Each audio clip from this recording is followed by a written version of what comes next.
Welcome to my class.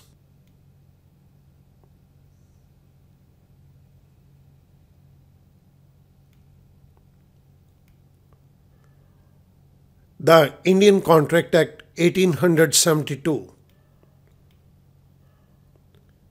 Balfour versus Balfour. इस particular video lecture के अंदर हम बात करेंगे बाल्फोर वर्सेस बाल्फोर केस की, and this is lecture number 7। सबसे पहले हम डिफाइन कर रहे हैं व्हाट इज एन एग्रीमेंट।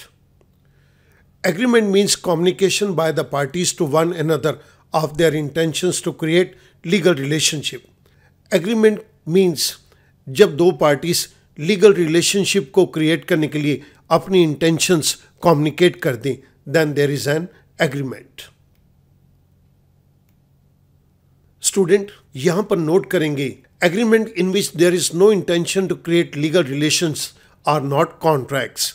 वो एग्रीमेंट्स जिनके अंदर पार्टीज की इंटेंशन लीगल रिलेशंस को क्रिएट करने की नहीं है, those agreements will not become contract, and these are: first one, agreement relating to social matters; second one, domestic arrangements between husband and wife। इस पर्टिकुलर वीडियो लेक्चर के अंदर हम Balfour versus Balfour के case के साथ इन दो बातों को डिस्कस करेंगे। First point, agreements relating to social matters. An agreement between two persons to go together to the cinema does not create a legal obligation on their part to abide by it।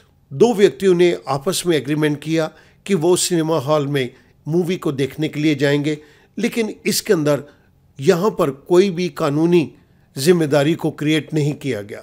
जब कानूनी जिम्मेदारी को create नहीं किया गया तो दोनों parties इसको फुलफिल करने के लिए जिम्मेदार भी नहीं है। Second point, a domestic arrangement with no intention to create legally binding relation will not constitute a contract, such as a promise given by a father to pay pocket money to his son। Father के द्वारा अपने बेटे को pocket money पे किए जाने का promise, ये एक डोमेस्टिक अरेंजमेंट है। यहाँ पर दोनों पार्टीज के अंदर कोई भी कानूनी संबंध को स्थापित करने की इंटेंशन नहीं है। जहां पर लीगली बाइंडिंग रिलेशंस को क्रिएट करने की इंटेंशन ना हो, then that is not a contract. Regarding domestic arrangement, there is an English leading case, that is Balfour versus Balfour.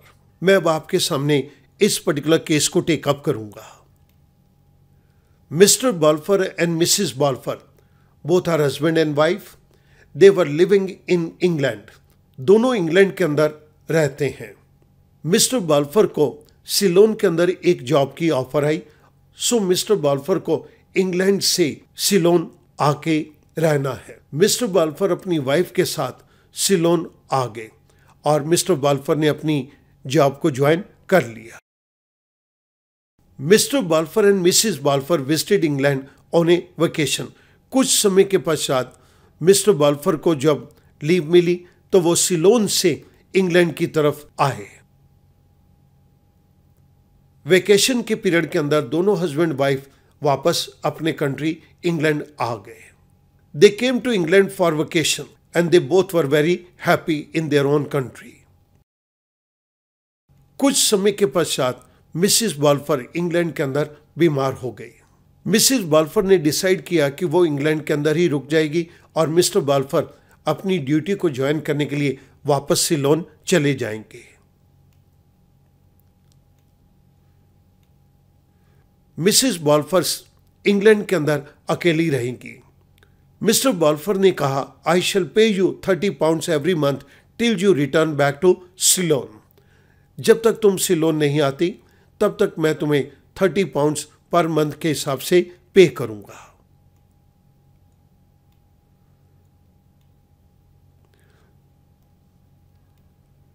Mister Balfour left his wife in England on medical ground. Mrs Balfour England के अंदर ही रुक गई। Mr Balfour left for Ceylon to join the duty. Mr Balfour England से Ceylon आ गए और अपनी duty को ज्वाइन कर लिया। अब मिसेस बाल्फर इंग्लैंड में है और मिस्टर बाल्फर सिलोन में हैं। After some time they decided to stay separately and Mr Balfour stop paying her money. कुछ समय के पश्चात दोनों ने डिसाइड किया कि दोनों अलग अलग रहेंगे। मिस्टर बाल्फर ने अपनी वाइफ को पैसे देने से मना कर दिया। Mrs Balfour filed a suit against her husband for the recovery of money. Mrs Balfour plaintiff है, एक आरोप करता है। उन्होंने अपने हस्बैंड के खिलाफ केस फाइल कर दिया for the recovery of money. Now the husband becomes defendant. Husband refuse to pay the money. Husband ने मना कर दिया कि मैं पैसे नहीं दूंगा। मिसेस बाल्फर ने कोर्ट के अंदर केस फाइल कर दिया था। जज ने अपना डिसीजन दिया। The most usual form of agreement which do not constitute a contract are the agreements made between husband and wife. जज ने डिसीजन दिया जो एग्रीमेंट हस्बैंड और वाइफ के बीच में होते हैं उन केसेस के अंदर they do not become contract. They are not contract because the parties do not intend that they should be attended by legal consequences. जब पार्टीज ने एग्रीमेंट किया था तो पार्टीज की इंटेंशन ये नहीं थी कि अगर एक पार्टी एग्रीमेंट को तोड़ेगी तो दूसरी पार्टी उसके खिलाफ केस फाइल करेगी। जहां पर दोनों पार्टीज की इंटेंशन लीगल कॉन्सिक्वेंसेस को फेस करने की नहीं है, वो एग्रीमेंट्स ही रहेंगे और कॉन्ट्रैक्ट नहीं बनेंगे। सो इस पर्टिकुलर केस के अंदर मिसेस बाल्फर के खिलाफ डिसीजन आया।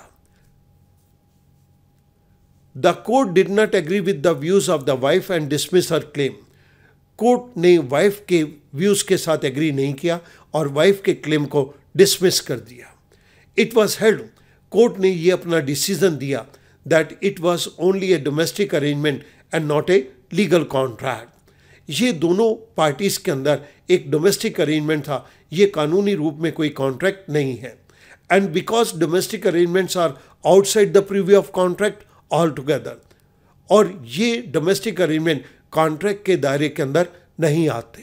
सो इन दिस केस कोर्ट ने वाइफ के खिलाफ डिसीजन दिया that this is not a case of contract, it was only a domestic arrangement between husband and wife and all domestic arrangements are outside the purview of contract.